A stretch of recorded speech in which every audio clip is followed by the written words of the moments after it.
March 17, 1943, Turmstrasse, 7678, Berlin. The file hit the polished desktop hard enough to rattle the porcelain. A streak of coffee leapt from Admiral Wilhelm Canaris's cup and spread like a bruise across the top page. Pages that, if anyone from the Gestapo cared to read them, could mean a death sentence. He wiped the stain with a handkerchief and kept reading anyway, jaw tight, eyes scanning, as if the words might rearrange into something sane if he looked long enough. "Impossible," someone had written in the margin. Canaris didn't disagree, but he also didn't believe in miracles, not the sort that favored the Reich. From the tall windows of the Abwehr headquarters, he could see the Landwehr Canal, where Rosa Luxemburg's body was dumped 24 years earlier, a reminder that the city had a long habit of killing its inconvenient truths. Now, as the chief of German military intelligence, he held a report that threatened to do the same, not merely puncture propaganda, but tear down the entire arithmetic that promised victory. According to cables they had intercepted and sources still active in Mexico City, Ford's Willow Run plant was turning out a 4-engine B-24 Liberator every hour. Every hour. He read the inventory again because reciting it steadied his breath. 1.5 million parts, 450,000 rivets, roughly 30,000 distinct pieces coming together into an 18-ton machine. An airplane rolling off a line faster than Germany could assemble a simple military vehicle. Major Friedrich Wilhelm Heinz stood stiff as a bayonet on the other side of the desk, saying he had checked and rechecked and then checked again. The figures refused to budge. Neither man understood it yet, but the moment was the trigger, an unseen finger compressing into a spring that would become one of the most devastating intelligence failures of modern war. Not because data didn't exist, German agents were drowning in it, because the people who needed to hear the truth could not, would not believe it. Mathematics was only frightening if you honored what it told you. The rot hadn't begun that morning. 2 years earlier, in 1941, Luftwaffe General Karl Köhler had carried to Hermann Göring a sober briefing from the military attaché in Washington, General Friedrich von Bourdicher. U.S. aircraft production was approaching 2,000 planes a month. Göring laughed, actually laughed, waving it off with the same hand that reached for another pastry. "Americans make refrigerators and razor blades," he joked. Not warplanes. 4 days after Pearl Harbor, in the timbered gloom of the Wolfschanze, Göring told Hitler that American democracy made them weak. Their mixed population made them inefficient. Their Jews made them corrupt. They were bluffing. By March 1943, it wasn't one channel whispering inconvenient things. It was a chorus. Mexican industrialists inclined toward Berlin, Spanish diplomats with polished shoes and practiced smiles, Swedish businessmen passing through Detroit with eyes like measuring tapes, even letters that American workers mailed to relatives in neutral countries and that censors missed. They agreed on the same absurd claim. Willow Run alone was producing more heavy bombers than all German factories combined. Oberstleutnant Nikolaus Ritter, who led the Abwehr's Air Intelligence Section and knew America better than most, shut himself away with the growing pile. He had flown for Lufthansa, had lived in Manhattan in the 1920s, watched steel skeletons claw into the sky as the Chrysler Building rose in less than 2 years. When he finally walked back into Canaris's office, he spoke like a man returning from a border where the map ended. "If the numbers stand," he said quietly, "we have already lost. The rest is just time and arithmetic." That arithmetic arrived along crooked paths, each one risky. In Mexico City, Georg Nikolaus cultivated sources among Americans who flitted between Detroit and the oil fields. Over dinner, these men told stories the way Americans do, casually, with hands, with swagger, and never noticed how carefully they were being listened to.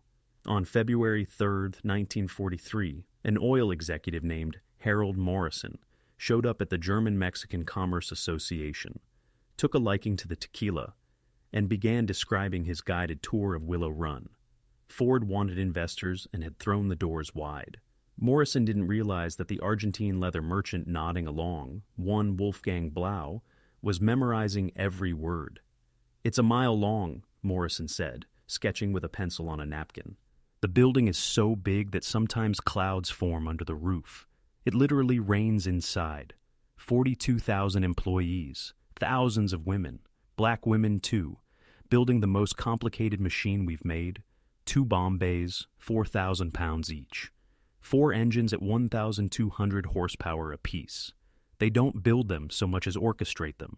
Sub-assemblies flow in like rivers, wings from one direction, fuselages from another, tails from a third.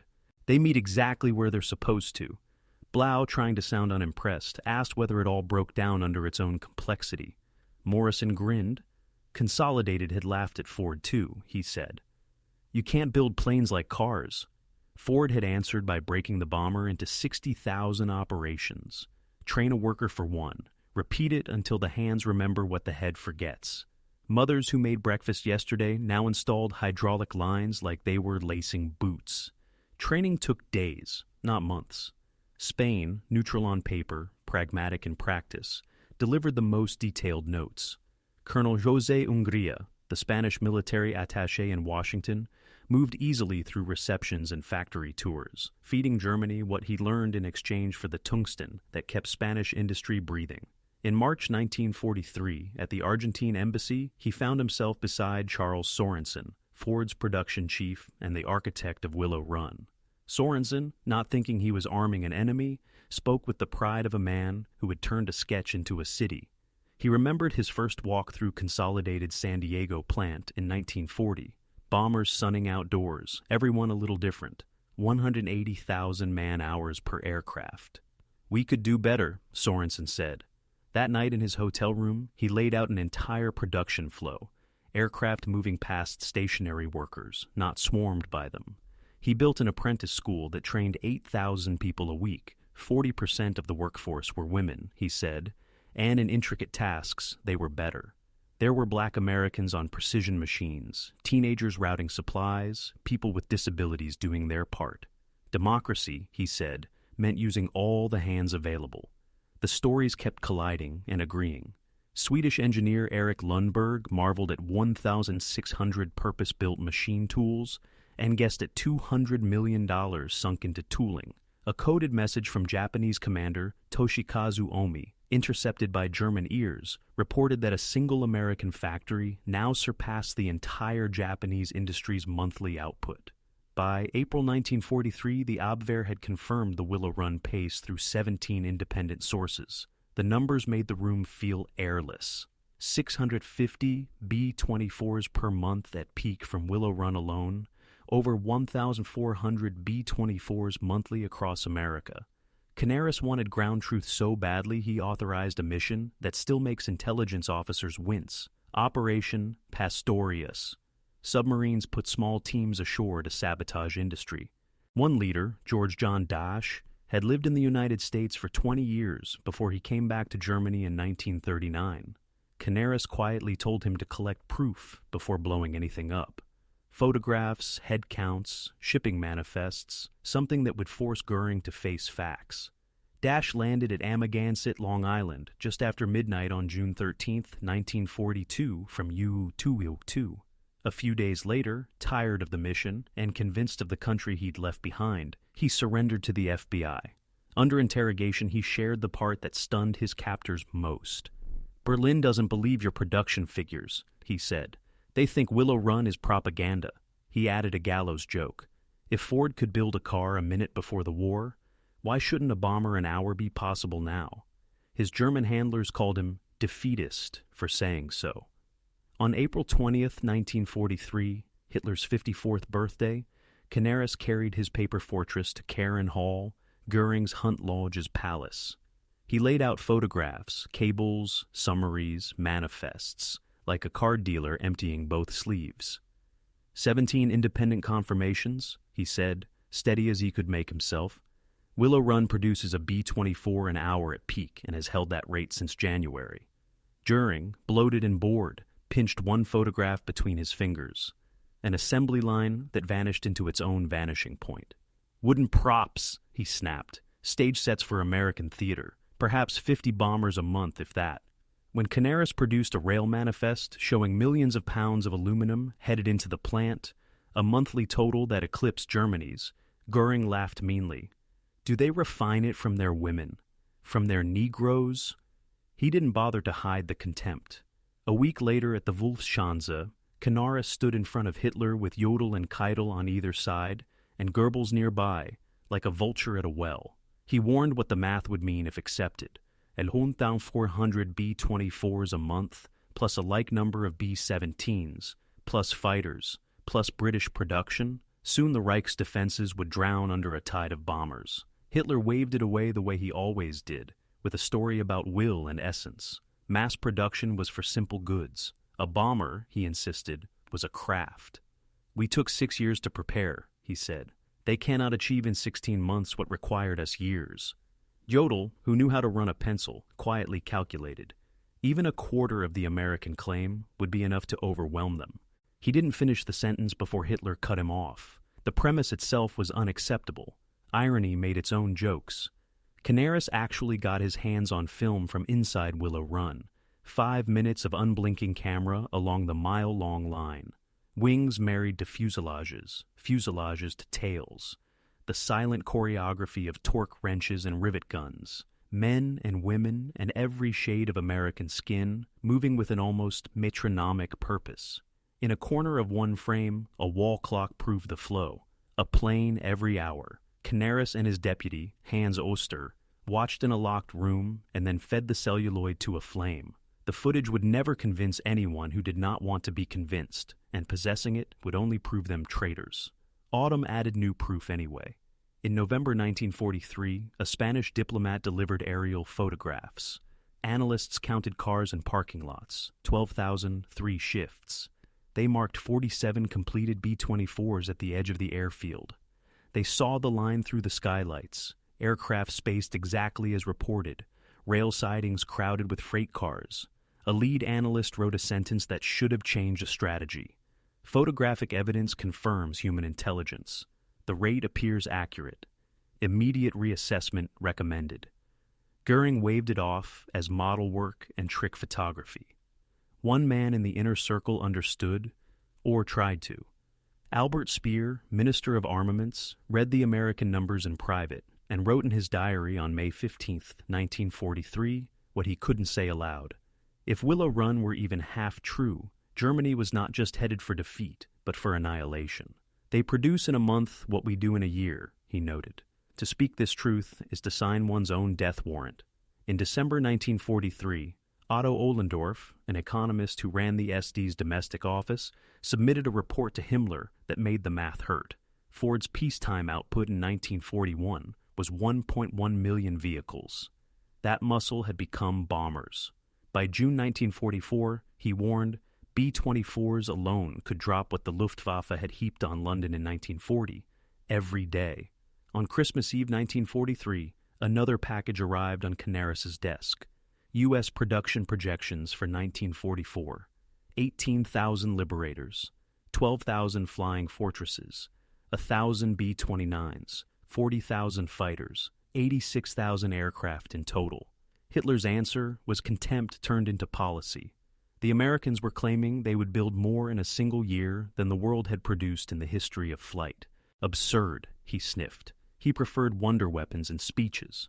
By February 1944, Canaris was out, removed, suspected of defeatism, and replaced by Walter Schellenberg, a man less likely to disturb anyone's illusions. Reality had no intention of being polite. On February 20th, 1944, Big Week began. The 8th Air Force sent more than 1,000 heavy bombers at German aircraft factories. Over 6 days, they dropped more tonnage than the Luftwaffe managed across the entire Blitz. Fighter ace Adolf Galland reported what anyone with eyes could see. I have counted over 800 bombers in a single formation. They are real, and the bombs are real. June 6, 1944. More than 11,000 Allied aircraft crossed the French sky. The Luftwaffe mustered fewer than 300 fighters. A field marshal radioed Berlin that the enemy's air superiority was absolute. Our intelligence was correct, he wrote. We were deceived not by the Americans, but by ourselves. The Willow Run numbers kept arriving like a hammer with a rhythm. April 1944 marked the peak. 453 airplanes in 468 hours, essentially one B-24 every 63 minutes, with 2 9-hour shifts running 6 days a week. 42,331 employees, about 11,000 women, roughly 26% of the workforce. Nearly 3,800 Black Americans, around 9%. About 1,200 workers with disabilities, close to 3%. The demographics alone detonated Nazi ideology. Inferior people were not only carrying their share of the load, they were outproducing the self-appointed master race by orders of magnitude. The human cost of telling the truth inside the Reich turned into a roll call. Canaris, hanged on April 9, 1945, at Flossenburg. Hans Oster, executed the same day in the same place. Alexis von Ruenet, shot in October 1944 for ties to the July 20th plot. Hans Bernd Gisevius slipped into Switzerland and lived to write. At Nuremberg, Schellenberg admitted the reality everyone in his trade had known by early 1943. The numbers were right. The danger was saying them aloud.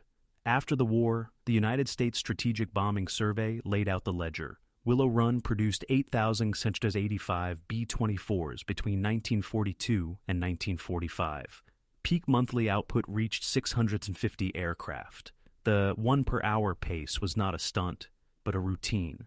They held it for months. Costs fell from roughly $238,000 per bomber to about $137,000. Total B-24s across all plants: 18th Weissstern 88, B-17s 12,731. American aircraft produced from 1940 to 1945, 33,717. No, that number is the count some German economists fixated on for a subset. The full American tally soared far beyond what Berlin ever allowed itself to believe. German production across 1940 to 1945, about 94,700 airframes. The United States, fighting on 2 oceans, still outbuilt Germany by more than 3-1.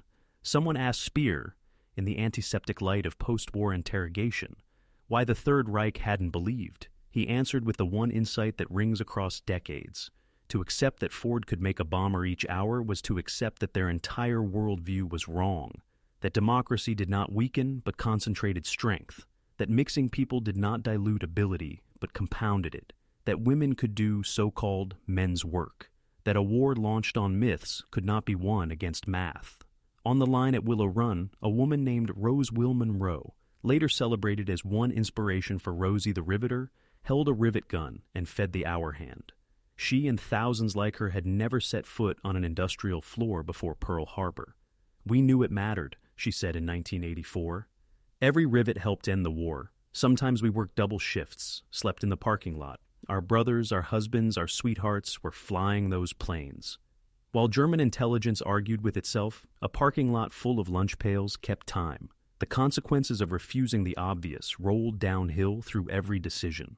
Fighter production came late because Germany clung to bombers too long. Resources bled into wonder weapons instead of practical defenses. Operational plans assumed they would face hundreds of bombers, not thousands. Diplomacy stalled because leaders convinced themselves the cliff's edge was still a plateau. German economists who finally examined captured records after the surrender ran their fingers over the scale. Willow Run's tooling approached $200 million. Germany's entire aircraft industry investment from 1933 to 1945 came to roughly $400 million. Willow Run covered 3.5 million square feet under one roof. All German airplane plants together spanned around 8 million. The factory's monthly electricity consumption alone, 2.5 million kilowatt hours, imbalanced the comparison like a weight slipped onto one side of a scale. A single American plant consumed more power than some German cities. The end tally was written in smoke and aluminum. Total B-24s, 18,188. Willow Run's share, 8,685. Total B-17s, 12,731. The big picture dwarfed any one line item. American industry proved that freedom is a production system, not just a slogan. German spies counted precisely. German leaders believed selectively. In May 1945, among the charred scraps in Berlin, American officers found a final Abwehr report about Willow Run, dated April 20th, 1945, Hitler's last birthday. Production confirmed, it read in a voice drained of triumph. We reported this truth 2 years ago. We were not believed. Germany dies not for lack of intelligence, but for lack of wisdom, to accept intelligence that contradicts desire. The last paragraph felt like a prayer for a country already gone. Reality will not bend to ideology. Mathematics will not surrender to myth. Truth ignored becomes tragedy. There was a moment, years later, that made a quieter kind of sense. At the dedication of the Yankee Air Museum in 1985, Rose Monroe met Hans Rudel, who had flown for the Luftwaffe and survived a war that chewed up almost everyone. "How did you build so many so fast?" he asked. Rose shrugged, as if the answer had been printed on punch cards all along. "We showed up," she said. "We punched in, built bombers, punched out. Nothing fancy, just people free to do their best." Rudel admitted what he had been taught and what had been wrong, that democracy was weakness and diversity inefficiency. "We were told lies," he said, "and those lies killed millions. If there is a verdict, it is not about espionage skill. German intelligence was, in the technical sense, excellent. They recruited well, listened widely, and compared notes like professionals. The failure was more poisonous and more ordinary, an ecosystem that punished unwanted truths until only comfortable lies survived. Cognitive bias is not a quirk of personality. In a dictatorship, it becomes a system. Once ideology outranks arithmetic, war plans become wish lists, and the calendar becomes a guillotine. Reality closed the books without sentiment. In the spring of 1945, the Reich staggered under the same math it had shrugged off 2 years earlier, while American factories sent more metal into the sky. Many of those airplanes took shape under the roof at Willow Run, where clouds sometimes formed in the rafters and it rained on the line. The rain never slowed the conveyor. It only glittered on the rivets as the hour hand swept forward, steady as a heartbeat.